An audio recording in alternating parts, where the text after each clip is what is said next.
नमस्कार दर्शक बंधु जय जगन्नाथ। दर्शक बंधु एक्सक्लूसिव ओडिशार एक स्वतंत्र अध्याय को आपण स्वागत। दर्शक बंधु आप जानते बर्तमान वर्षा सीजन चली वर्षा ऋतु तो यही समय अधिकांश देखा जाए जे लोक मैंने साप कामुड़े किए आक्रांत हुआ जीवन मध्य जाए। तो आम सहित अच्छा कैपिटल हॉस्पिटल डॉक्टर लंबोदर पंडा सार आम सहित कथबार्ता हवा विशेष आलोचना करवा जाना जे किपरि भाव में ये समय देखा जाए सापर दंशन सापर आक्रमण और लोक मान जीवन हानि हुए से कौन सतर्कता रहा सार आपन को स्वागत करी एक्सक्लूसिव ओडिशा को। बर्तमान देखुवे सार अनेक जो वर्षा दिन में साप आक्रमण संख्या अधिक आसे साप सपाघातर लोक मैंने अधिक भाव में आसती तो ये घटना कौन पर हुए कौन से वर्षा दिन साधारणतः जोड़ाक गात गाढ़ा जोड़ा सब थाए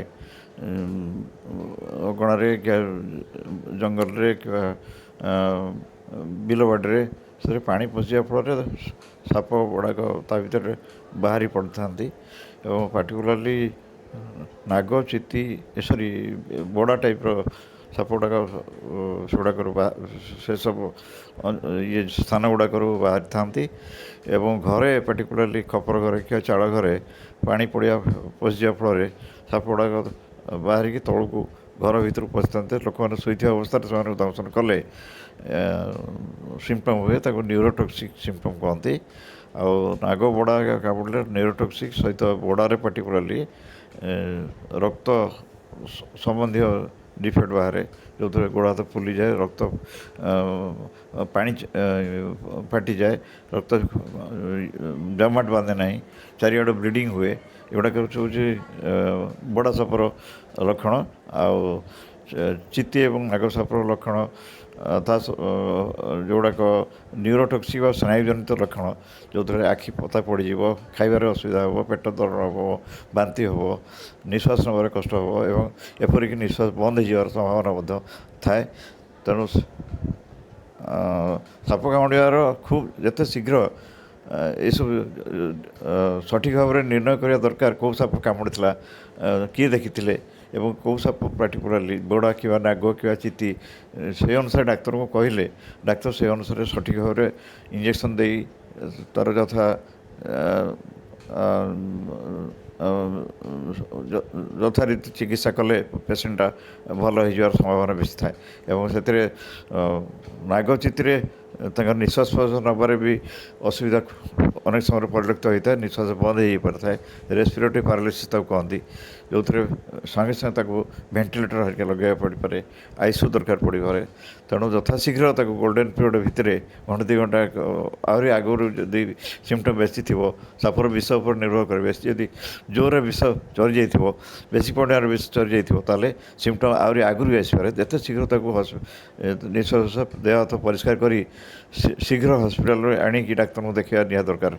निश्चित भाव में आपड़ कहते जदि साप कौन क्या कामुड़े तो प्रथम तो किपर भाव शीघ्र भाव में जो गोल्डेन आवर रही से समय भितर मेडिकल नेबा कथा किंतु सर मुझे आपको पचारे चाहिए ये वर्षा दिन में साधारणतः कौ कौ साप मैंने साधारणतः देखा जाती सहर बा घर आखपाखे देखा जाती कौ गुड़िक बिल बाड़ी देखा जाती साधारणतः लोक मैंने जानी न था जे कौन साप गुड़िक अधिक विषधर कौ मैंने सामान्य देखा जाए जे कौटी साधारण भी बड़ साप होती कि विषधर न कि लोक जापारती देखिक रूप देखिकी बाड़ीना मार दिखती ये विषय टी पुंखानुपुंख भाव साप तार आम देख दी प्रकार 2-3 प्रकार साप था जोड़ाक गोटे ग्रुप जोड़ा स्नायुजनित लक्षण थी साप नाग चिती है जोड़ाक रक्त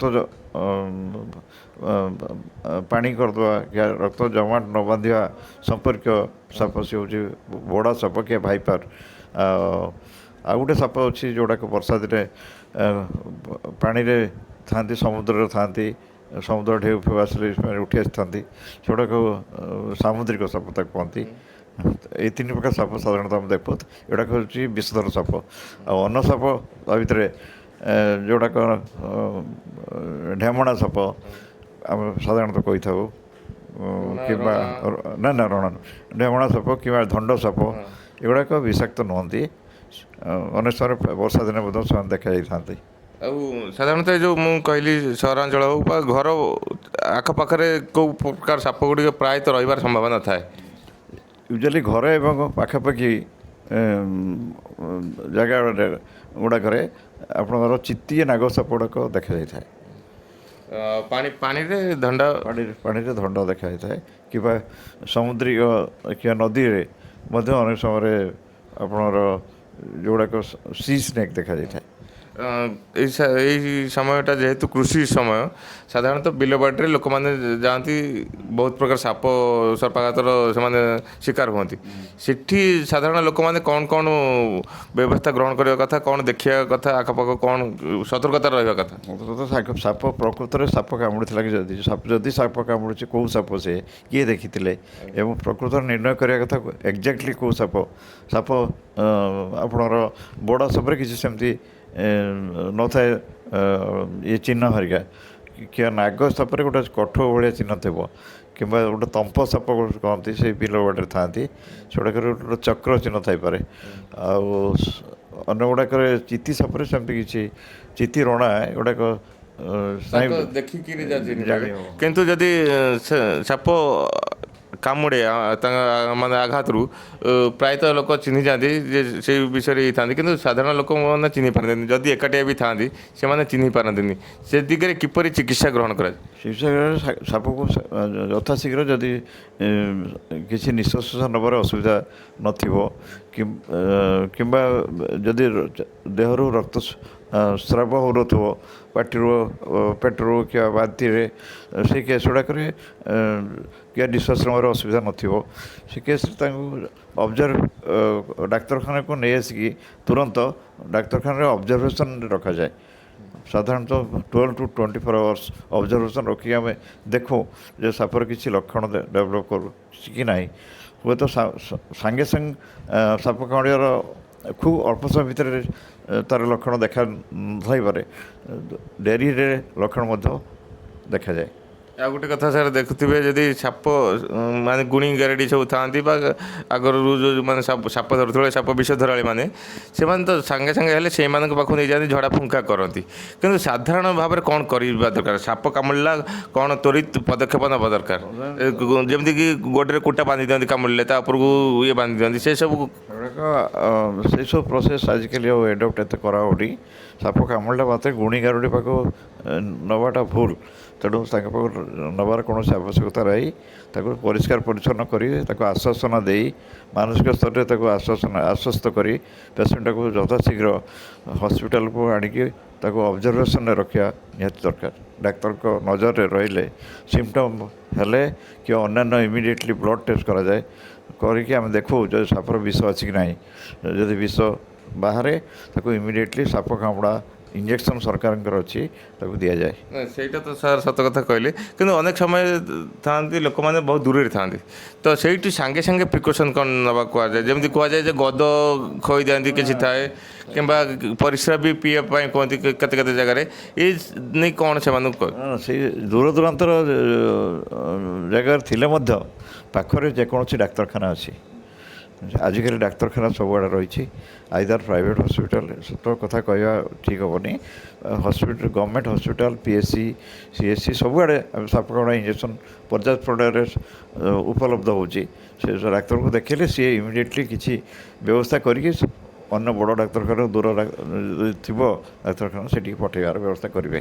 ସାର୍ ଧରନ୍ତୁ ବହୁତ ବିଳମ୍ବରେ ଜଣଙ୍କୁ ବିଷଧର ସାପ କାମୁଡ଼ିଛି, ବିଳମ୍ବରେ ଆସିଲେ ତା ପାଇଁ କ'ଣ କ'ଣ ସବୁ ପାର୍ଶ୍ୱ ପ୍ରତିକ୍ରିୟା ଦେଖାଯାଏ ଏବଂ ସେହି ସମୟରେ କ'ଣ ସବୁ ନିହାତି ଭାବରେ କରାଯିବା ଦରକାର?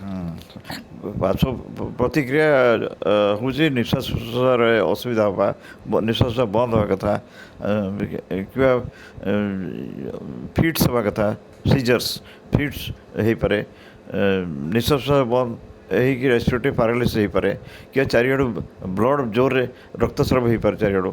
ଇମିଡ଼ିଏଟଲି ତାକୁ ଡେରିରେ ମଧ୍ୟ ଅନେକ ସମୟରେ ଏଭଳିଆ ଲକ୍ଷଣ ଦେଖାଯାଇ ପାରିଥାଏ। ତେଣୁ ସେ ଅନୁସାରେ ଡାକ୍ତରଖାନାରେ ରହିଲେ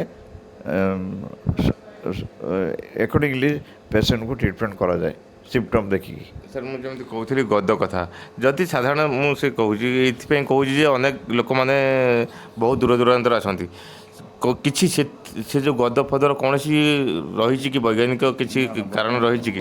ବୈଜ୍ଞାନିକ ହିସାବରେ ତାର କୌଣସି ଲାଭ ଫଳପ୍ରଦ ଇଏ ନାହିଁ। ନିଶ୍ଚିତ ଭାବରେ ସାର୍ ଏଇ ଯେଉଁ ବର୍ଷା ସିଜନ୍ ରହିଛି ଯେଉଁ ଅଧିକ ଭାବରେ ଆପଣ ଯେମିତି କହୁଥିଲେ କିଛି ସମୟ ପୂର୍ବରୁ, ଏବେ ମଧ୍ୟ ସର୍ପାଘାତ ସଂଖ୍ୟା ବହୁତ ବୃଦ୍ଧି ପାଇଛି ଏବଂ କ୍ୟାପିଟାଲ ହସ୍ପିଟାଲରେ ମଧ୍ୟ ଅନେକ ରୋଗୀ ମଧ୍ୟ ଆଇସିୟୁରେ ମଧ୍ୟ ଅଛନ୍ତି, ସାଧାରଣ ଇଏରେ ଅଛନ୍ତି।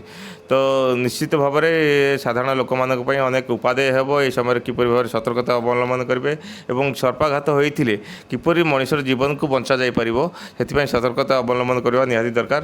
ଆପଣ ଆମକୁ ଅନେକ ସମୟ ଦେଇଥିବାରୁ ଆପଣଙ୍କୁ ଅନେକ ଅନେକ ଶୁଭେଚ୍ଛା, ଧନ୍ୟବାଦ, ଜୟ ଜଗନ୍ନାଥ। ପ୍ରଥମ ହେଲା ସର୍ପାଘାତ ଆସିଲେ ଆମର ଏସ୍ ବି ସଫିସିଏଣ୍ଟ ଅଛି, ଆଉ ସାଙ୍ଗେ ସାଙ୍ଗେ ଏଠି ଏସ୍ ବି ଦିଆହେଉଛି। ଆଉ ଆମର କିଛି ଟ୍ରେନ୍ ଡକ୍ଟର ଅଛନ୍ତି ସ୍ନେକ୍ ବାଇଟ୍ ଉପରେ, ସେମାନଙ୍କୁ ବି ନିର୍ଦ୍ଦେଶ ଦିଆଯାଇଛି, ସେମାନେ ଆଲର୍ଟ ଅଛନ୍ତି। ଆଉ କାଜୁଆଲିଟିରେ ତାଙ୍କ ପାଇଁ ସ୍ୱତନ୍ତ୍ର ବ୍ୟବସ୍ଥା କରାଯାଇଛି, କେମିତି ପ୍ରାୟୋରିଟିରେ ତାଙ୍କୁ ଚିକିତ୍ସା କରାଯିବ, ସେଥିପାଇଁ କାଜୁଆଲିଟି ମେଡ଼ିକାଲ ଇନଚାର୍ଜମାନଙ୍କୁ ନିର୍ଦ୍ଦେଶ ଦିଆଯାଇଛି।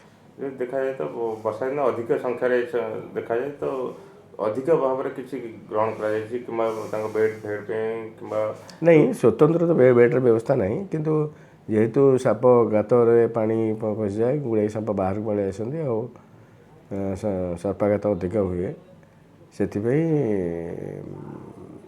ଆମେ ସଚେତନ ଥାଉ। ଜେନେରାଲି ବର୍ଷା ଦିନରେ ଆସିଲେ ସାଙ୍ଗେ ସାଙ୍ଗେ ତାଙ୍କ ପ୍ରାୟୋରିଟିରେ ଚିକିତ୍ସା କରାଯାଏ। କୁହାଯାଏ ଅନେକ ସମୟରେ କୁହାଯାଏ ଆଣ୍ଟିଭେନମ୍ ଯେଉଁ ମିଳେନି ଅନେକ ସମୟରେ ଯେଉଁ କ୍ୟାପିଟାଲ ହସ୍ପିଟାଲରେ ସଫିସିଏଣ୍ଟ ଅଛି, ସମ୍ ଥାଉଜେଣ୍ଡସ୍ ଅଛି ଆଣ୍ଟିସ୍ନେକ୍ ଭେନମ୍, କେବେ ବି ସର୍ଟେଜ୍ ଦେଖା ନାହିଁ କ୍ୟାପିଟାଲ। ତ ସାଧାରଣ ଲୋକଙ୍କୁ କ'ଣ କହିବେ ଆପଣ ଯଦି ସମୟରେ କିଛି ଦୁର୍ଘଟଣା ହୁଏ, ଯଦି ସାପ କାମୁଡ଼ା ଯଦି ହୁଏ ତାହେଲେ ଆପଣ ହସ୍ପିଟାଲକୁ ଆସି ନିୟରେଷ୍ଟ ହସ୍ପିଟାଲକୁ ଯାଆନ୍ତୁ, ସେଠି ଚିକିତ୍ସା ହୁଅନ୍ତୁ। ଗୁଣିଗାରେଡ଼ିରେ ବିଶ୍ୱାସ ରଖନ୍ତୁ ନାହିଁ, ଆଗ ହସ୍ପିଟାଲକୁ ଆସନ୍ତୁ, ତାପରେ ନାଇଁ ଏନି ହସ୍ପିଟାଲକୁ ଆସନ୍ତୁ।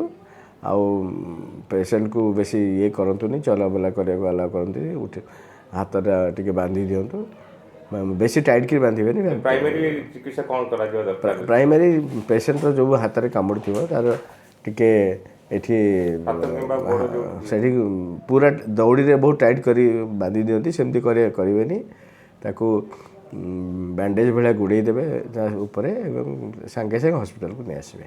ଆଉ ସାର୍ ଯେମିତି କହୁଥିଲେ କି ଯେମିତି ଗୁଣିଗାରେଡ଼ି ନାଇଁ, ଗୁଣିଗାରେଡ଼ି ସେଗୁଡ଼ା ସବୁ ଅନ୍ଧବିଶ୍ୱାସ, ସେଗୁଡ଼ା କରିବା କଥା ନୁହେଁ। ଦେଖାଯାଏ ଅନେକ ସମୟରେ ଯେଉଁ ଗଦ ଦିଅନ୍ତି ଯେଉଁ ବିଭିନ୍ନ ସେଗୁଡ଼ା ସବୁ ଅନ୍ଧବିଶ୍ୱାସ, ଆପଣ ଇମିଡ଼ିଏଟଲି ହସ୍ପିଟାଲକୁ ଆଣନ୍ତୁ।